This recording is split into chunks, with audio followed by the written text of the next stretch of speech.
Hola, ¿qué tal? ¿Cómo están? Bienvenidos a Estudio N. Me da muchísimo gusto saludarles en este jueves nuevamente, en el que tenemos la oportunidad de estar con ustedes a través de estos videos, de estos programas que realizamos para ustedes, los nutriólogos en México y el mundo, desde luego. Hoy vamos a presentarles algo muy interesante. Es una conferencia, ya tiene algo de tiempo, pero lo importante de esta conferencia, aparte del tema, el tema es sobre cómo desarrollar microorganismos para resolver problemas, es el formato en que está hecho. Seguramente ustedes ya han visto un par de conferencias de las llamadas TED, sí, así como suena, T de Tito, E de Ernesto y D de Dedo. Ese es el nombre de este tipo de conferencias que están encaminadas hacia tecnología, pero son súper útiles, y yo creo que el formato en el que están realizadas es muy amigable. Entonces a mí me gustaría que viéramos más adelante esta entrevista, que estoy seguro les va a gustar mucho. Y bueno, pues también tenemos las noticias con Cristina Trejo, que nos tiene preparadas para esta semana. Pero antes de pasar a eso, quisiera recordarles que pues en este mes de noviembre se celebra, se celebra de alguna manera, se conmemora el Día Mundial de la Diabetes. El 14 de noviembre es el Día Mundial de la Diabetes, y hay muchas actividades en distintos lugares, con distintas instituciones, sobre el tema. Y en México pues no nos quedamos atrás. La próxima semana vamos a hablar de eso, pero es muy importante que ustedes participen en los distintos foros. Ahora con las transmisiones vía internet, bueno, pues podemos, sin trasladarnos o movernos de nuestros lugares, podemos presenciar este tipo de eventos, conferencias y demás, para mantenernos actualizados en esa información. Pero lo más importante es hacer conciencia. Y yo sé que los nutriólogos no necesitan más información que la que ya tienen, pero la población no. A la población sí hay que informarla y hacerle ver de la importancia de este problema. Entonces, yo creo que estamos todavía muy lejos de darle solución, y en cada uno de ustedes está pues el poder aportar un granito a este gran problema. Y en México, pues bueno, ya lo sabemos, ya conocemos las estadísticas y las mencionaremos la próxima semana. Pero bueno, esto será la próxima semana. Así es que ahora, mientras, ¿qué les parece si vamos ya con las noticias? Vamos con Cristina a ver qué nos tiene preparado.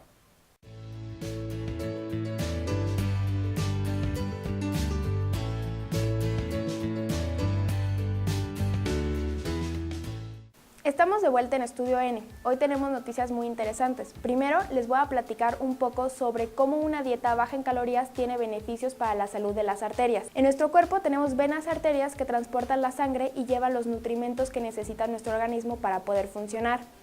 Una de las arterias más importantes es la aorta. La aorta tiene tres partes principales. Una es el arco aórtico, que se encuentra en la zona del corazón.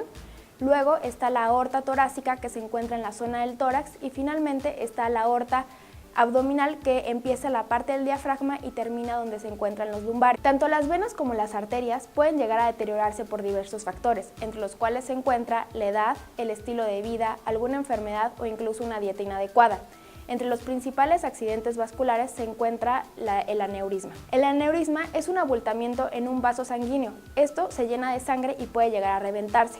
Dependiendo de la localización del aneurisma, es la gravedad del mismo. A las personas que se les llega a reventar el aneurisma tienen hasta el 80% de riesgo de morir. Hay un estudio publicado en el Journal de Medicina Experimental que fue hecho por científicos chinos. Se utilizaron ratones para poder comprobar los beneficios de una dieta baja en calorías. Se utilizaron 12 ratones que tenían predisposición a padecer aneurisma y se dividieron en dos grupos. A un grupo se le dio una dieta normal y a otro grupo se le dio una dieta baja en calorías. Y se encontró que aquel grupo que se le dio una dieta baja en calorías presentaba una menor probabilidad de padecer aneurisma y una menor probabilidad de que el aneurisma se reventara. El aneurisma es un signo de deterioro que se da por una enzima que se llama MMP2, que esta hace que se desgasten las paredes de las venas y de las arterias. Hay una proteína que se llama SIRT1. Esta proteína inhibe a esta enzima que desgasta las paredes de las arterias y de las venas. Entonces, a estos ratones que se les dio una dieta baja en calorías, se vio que los niveles de esta proteína aumentaban, protegiendo así contra el desgaste de las arterias y de las venas. Actualmente casi no se conocen tratamientos para las enfermedades vasculares, pero lo que sí podemos saber es que modificaciones en la dieta pueden resultar beneficiosas. Nosotros recomendamos que se acuda siempre con un médico o con un nutriólogo para que se puedan hacer los cambios adecuados en la dieta, sobre todo si va a ser un cambio drástico, ya que no solo se trata de quitar o meter alimentos, sino de hacer un balance entre los nutrimentos para que realmente se puedan tener esos beneficios en la salud. Ahora les voy a hablar sobre un vino hecho a base de frutos rojos y los beneficios que tiene para personas con diabetes. Los frutos rojos tienen unas sustancias que se llaman compuestos fenólicos. Estos compuestos fenólicos tienen propiedades antiinflamatorias, antioxidantes y además que reducen los niveles de glucosa en sangre. Hay una científica mexicana llamada Elvira González Mejía que dirige a un grupo de investigadores en la Universidad de Illinois en los que ellos están haciendo un vino hecho a base de frutos rojos que no tiene alcohol y se encontró que este vino tiene efectos antioxidantes, antiinflamatorios y además de regular los niveles de glucosa en sangre e inhibir la concentración de grasa. Este vino está hecho en una concentración de 70% de zarzamoras y 30% de arándanos y se encontró que no solo se tienen en este vino los beneficios de cada uno de estos frutos, sino que además los efectos están potencializados. Nuestro organismo produce una enzima llamada DPP4, que es la dipeptilpeptidasa 4, que inhibe a las enzimas que estimulan la producción de insulina. Entonces, como consecuencia, los niveles de glucosa en sangre no regresan a ser niveles normales, hay una mayor concentración de glucosa en sangre y por lo tanto tenemos un paciente diabético. Para ver los efectos beneficiosos que tiene esta combinación de zarzamoras con arándanos, se hicieron varios estudios in vitro y también estudios en ratón. Para comprobar los efectos beneficiosos de esta combinación de arándano con zarzamora, se hicieron varios estudios, algunos in vitro y otros se hicieron en ratones. A los ratones se les dio una alimentación rica en grasas y se les dividió en 3 grupos. Al primer grupo se le dio de tomar agua, al segundo grupo se le dio un medicamento comercial para la diabetes y al tercer grupo se le dio de tomar vino. Se encontró que en este último grupo los niveles de glucosa en sangre disminuyeron, además de mejorar la secreción de insulina y además disminuyeron drásticamente el peso corporal. Se ha encontrado con esto también que los compuestos que tienen los frutos rojos pueden ser beneficiosos para la protección contra el riesgo de padecer enfermedades crónico-degenerativas. Y pues esto es sumamente importante aquí en México, ya que hay 39 millones de personas que padecen diabetes, la prevalencia es del 9.1%, entonces de crear productos que puedan mejorar la calidad de vida de las personas puede ser muy importante. Además, este producto puede que no sea recomendado como único tratamiento, pero sí puede ser un tratamiento complementario y lo único es que se tendría que checar como la compatibilidad que tendrían los compuestos de ese tipo de productos con los medicamentos que se utilizan para el tratamiento de la diabetes. Ahora les voy a hablar de la soya y del cáncer de próstata. La soya actualmente es muy conocida ya que tiene una gran cantidad de proteínas de muy buena calidad. Además, la soya tiene unas sustancias llamadas isoflavonas que están siendo estudiadas para ver si pueden prevenir el cáncer de próstata. Hay un metaanálisis y una revisión sistemática que ha sido publicada en el Journal Británico de Urología en el que se revisaron muchos estudios que hablaran sobre la suplementación con isoflavonas y los efectos que podía tener en pacientes que tuvieran cáncer de próstata. En estos estudios se encontró que la suplementación con isoflavonas de soya no tiene ningún beneficio en aquellas personas que ya padecen la enfermedad. Sin embargo, tiene un efecto protector para las personas que no la tienen. Se ha visto que los suplementos de isoflavonas de soya tienen un efecto inhibidor para el crecimiento de las células cancerígenas. Y esto ha sido comprobado en un estudio que se hizo en 41 pacientes a los que se les suplementó diariamente con 100 miligramos de isoflavonas de soya y se les dividió en varios grupos. A un grupo suplementado por 3 meses, a otro por 4, por 5 y por 6 respectivamente.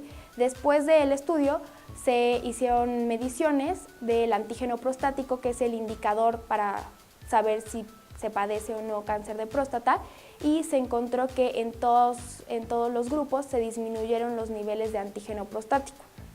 Para saber si las isoflavonas de soya pueden complementar el tratamiento, se necesita también ver el efecto que puedan tener en otras hormonas, como en la testosterona o como en la globulina fijadora de hormonas sexuales.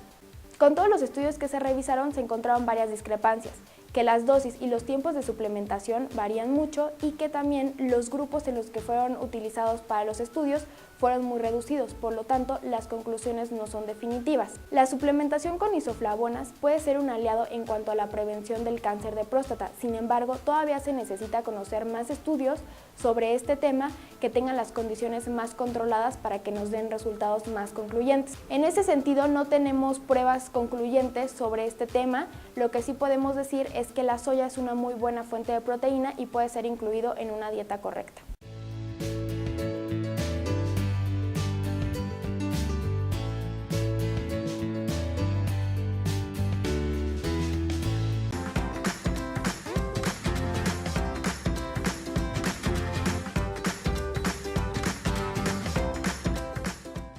Bueno, pues como lo decía en un principio, vamos a ver una de las conferencias TED que está, está dirigida hacia la biotecnología, hacia la biotecnología y habla sobre cómo producir organismos que puedan ayudar a resolver problemas. Es muy interesante y como les decía, lo más interesante de todo esto es el formato con el que está realizada esta conferencia y como muchas otras, son muy dinámicas y van con un tema específico. No se dispersan en muchas cosas ni muchos datos, van con un tema específico y eso es lo que dejan en la mente de su audiencia. Una sola idea y esa es la que se desarrolla. Aquí lo hemos mencionado mucho, hemos dicho durante los entrenamientos de medios que realizamos que cuando un profesional de la salud va a abordar un tema en un programa de televisión, radio o en una conferencia, bueno, pues que trate de ser muy concreto con un tema, si es posible, con una sola idea o si son 3 ideas, pues las 3 y muy bien identificadas para dejarlo muy claro a la audiencia, qué es lo que se quiere hacer, qué es lo que se quiere decir y eso es bien importante porque así evitamos que se disperse y se diluya nuestro mensaje en ese mar de información que tienen las personas. Lo mismo sucede en las páginas web, en los en los tweets, es una sola idea, no hay que mezclar más para poder dejar huella en nuestra audiencia. Y vamos a ver esta conferencia, es muy breve, con Alejandro Nadra, argentino, que habla sobre este tema que está muy interesante.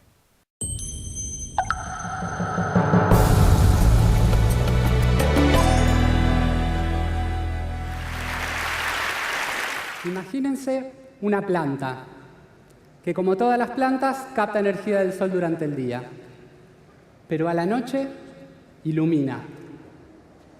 Imagínense un banco de sangre para transfusiones de emergencia, pero de sangre artificial, y que de chapa no contagie enfermedades. Imagínense un organismo capaz de capturar el dióxido de carbono, el del efecto invernadero, sacándolo de la atmósfera. Pero no solo eso, sino que además lo convierte en una forma útil de energía. No sueñen más.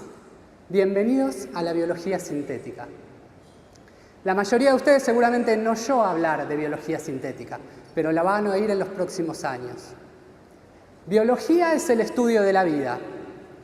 Y sintética no viene de breve, resumido, sino de artificial, que no está en la naturaleza. Los biólogos sintéticos diseñamos organismos para que nos ayuden a hacer algo. Puede ser algo abstracto, como estudiar la vida, o palpable, urgente, como tratar una enfermedad, generar energía limpia o detectar un contaminante. Lo novedoso es cómo modificamos o generamos nuevos organismos vivos. Y eso lo hacemos mediante el uso, el diseño y la combinación de bloques biológicos. Son biobloques como Rusty, Lego o mis ladrillos. Y cada biobloque representa una función. Podemos diseñar un biobloque que al ponerlo en una célula genere el color rojo, que genere olor a banana o que genere hemoglobina, la de la sangre. Todos los biobloques están hechos de ADN, que es el material en que se guarda la información genética, y son fáciles de combinar unos con otros. Entonces, un investigador hace 10, 100, 10.000 biobloques y los comparte con la comunidad. Y cada usuario los toma y los usa para hacer su propio organismo con la función que desea. Pero no solo los usa, también los modifica, los combina, les da otros usos. Puede crear.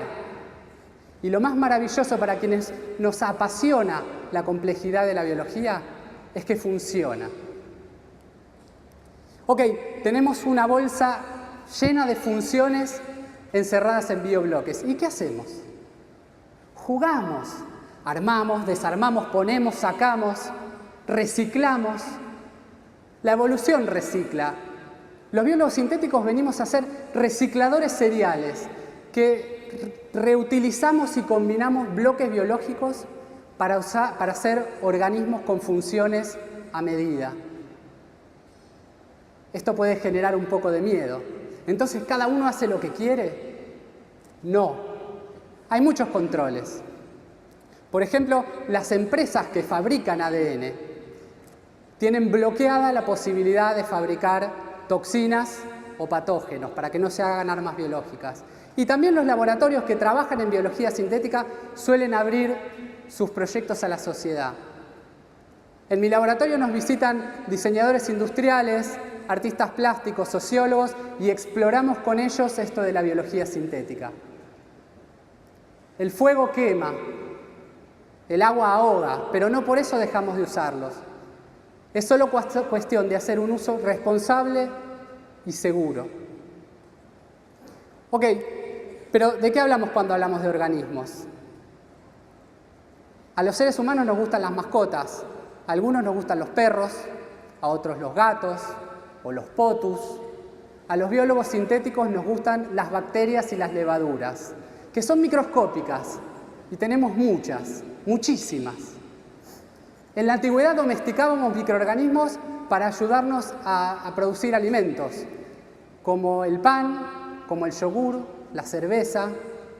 Hoy también los usamos para fabricar remedios, para producir energía, para estudiar la vida. Pero no son todos los usos posibles. También podríamos usarlo para ser más saludables, para vivir mejor.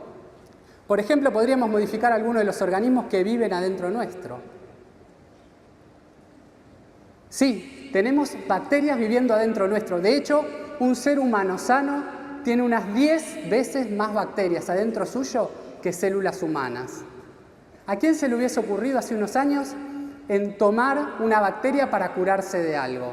Hoy estamos aprendiendo a entender esas comunidades de microbios que viven adentro nuestro y a cómo usarlos para vivir mejor. Les quiero contar mi historia con la biología sintética. La primera vez que escuché biología sintética, pensé, estos son unos chantas. Inventan un nombre para conseguir plata o hacerse los interesantes. Pero cuando entendí de qué se trataba, me deslumbró. Si con la biotecnología vieja podíamos recortar palabras de un organismo y pegarlas en otro de una forma artesanal y laboriosa, con la biología sintética podemos escribir, reescribir y editar un libro entero. Tenemos todo el diccionario, o más bien toda una biblioteca en la computadora, y podemos combinar las palabras a voluntad. Uno de los grandes hitos de la biología sintética fue la fabricación del primer genoma artificial. Muchos sabrán que la información genética está en el genoma y que se puede fabricar ADN en el laboratorio.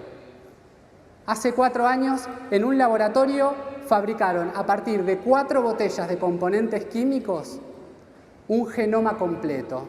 Después lo introdujeron dentro de una bacteria transformándola en una nueva especie. Es como cambiarle el disco rígido de una computadora y ponerle otro sistema operativo. Flor de herramienta. Y no hay que ser un supergenio para usarla. La mayoría de los proyectos de biología sintética están motorizados por estudiantes. De su entusiasmo y su ingenuidad surgen proyectos impresionantes. En el 2013, con un grupo de estudiantes de la Universidad de Buenos Aires, decidimos estudiar un problema que le doliera a la sociedad y que pudiéramos abordar con herramientas de biología sintética. Nos decidimos por el problema gravísimo de acceso al agua potable. Cerca de 4 millones de argentinos consumen diariamente agua contaminada por arsénico, principalmente los que toman agua de pozo y no lo saben. O quien sí lo sabe no tiene una forma fácil de medirlo. Nos propusimos entonces diseñar un kit de fácil uso, tipo un test de embarazo, que le permita al usuario saber si el agua de su pozo tiene arsénico o no. ¿Se acuerdan de los biobloques? Bueno, combinamos la función detectar arsénico con la función generar color. Los juntamos, los pusimos adentro de una bacteria y la transformamos en un sensor de arsénico, un biosensor. Este proyecto lo hicimos en el contexto de una competencia internacional de biología sintética, donde nuestro equipo ganó una medalla de oro y el premio al mejor modelo teórico. Pero no nos quedamos solo en el modelo, tomamos muestras de campo, reales, y funcionó. El paso siguiente es generar una carcasa que permita contener esas bacterias y poder distribuir ese dispositivo. Este es el prototipo actual. Uno pone unas gotas de agua en un pocillo .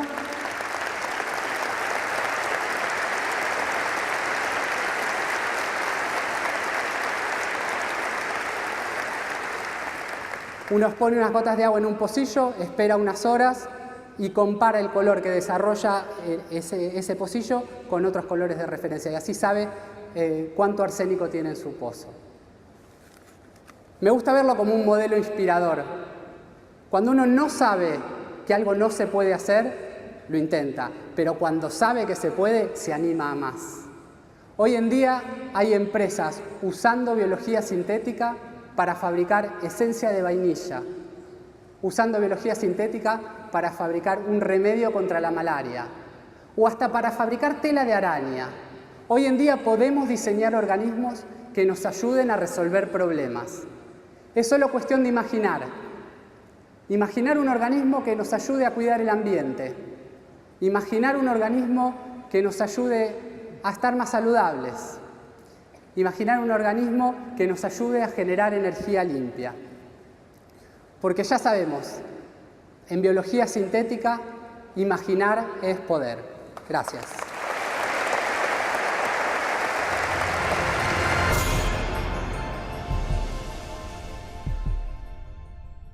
Esto es todo por el día de hoy. Nos vemos aquí la próxima semana que, como ya les he dicho, vamos a hablar sobre el Día Mundial de la Diabetes. ¿Qué se hace?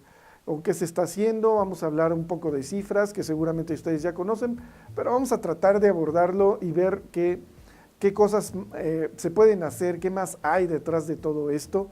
Y pues, recordaremos a un par de personas, muy conocidas y reconocidas en el medio, un cantante, que cuando vean ustedes el video pues van a saber quién es, que desafortunadamente perdió la vida por eso, y a un conductor de televisión que estaba dedicado a esto, que también desafortunadamente perdieron ya la vida. Así es que vamos a ver esto en el próximo programa. No se lo pierdan, jueves 9 de la noche, aquí en Estudio N. Nos vemos, hasta pronto.